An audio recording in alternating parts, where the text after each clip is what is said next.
میرے محترم بھائیوں، یہ دنیا مصائب اور تکالیف کا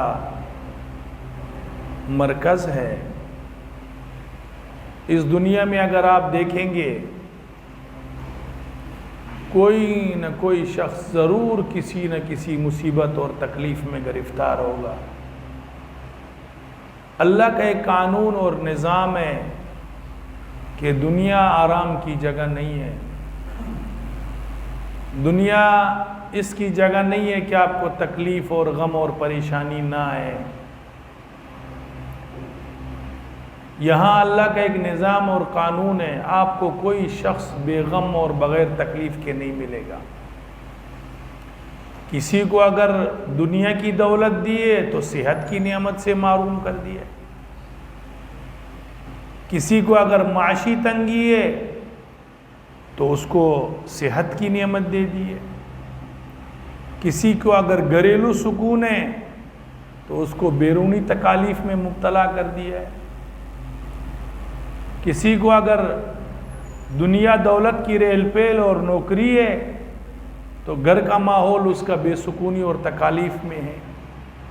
اللہ پاک نے اس نظام دنیا کو تکالیف اور مصائب سے جوڑا ہے۔ پھر یہ تکلیفیں دو قسم پر ہے، یہ بات سمجھنے کی ہے۔ یہ جو مصائب آتے ہیں، تکالیف آتی ہے، دو قسم پر ہے۔ ایک مصائب اور تکلیفیں وہی جو اللہ کا عذاب بن کر کے آتی ہے، ایک مصائب اور تکالیف وہ ہے جو اللہ کی طرف سے رحمت بن کر کے آتی ہے۔ تو جو مصائب تکالیف اور مصائب اور تکالیف اللہ کا عذاب بن کر کے آتی ہے، کیا علامات ہے اس کی؟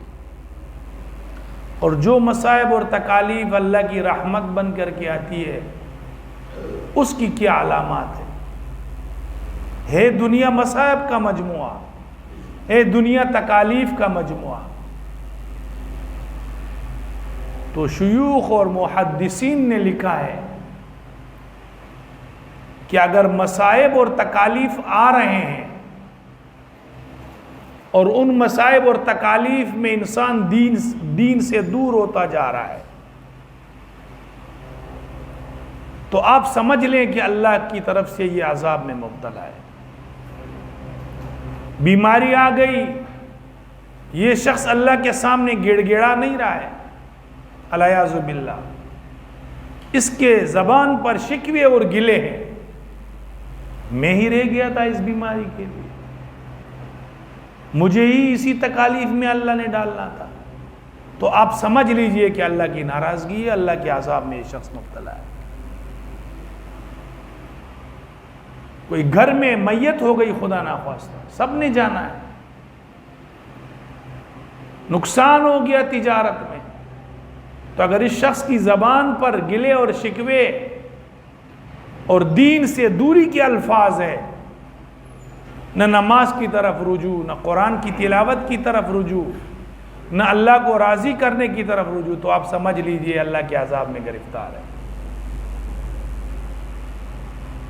اور اگر مصائب اور تکالیف آ رہے ہیں، بیماریاں آ رہی ہیں، معاشی تنگیاں آ رہی ہیں، نقصانات آ رہے ہیں، لیکن یہ شخص نماز کی طرف بڑھ رہا ہے، یہ شخص قرآن کی طرف بڑھ رہا ہے، یہ شخص صلحاء اور اتقیاء کی مجالس میں جا رہا ہے، یہ شخص ہر وقت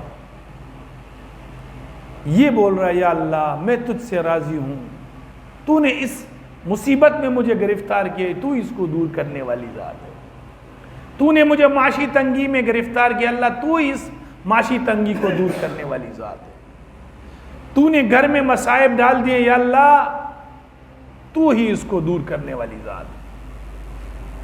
جب یہ کیفیات ہوتی ہے تو پھر یاد رکھنا یہ شخص اللہ کی رحمت میں آ رہا ہے۔ ایک حدیث پاک میں نے آج پڑھی، میں خود حیران ہو گیا، مسند امام احمد میں صحیح روایت ہے، بِإِسْنَادِ جَيِّد بِإِسْنَادِ حَسَنٌ صَحِيحٌ،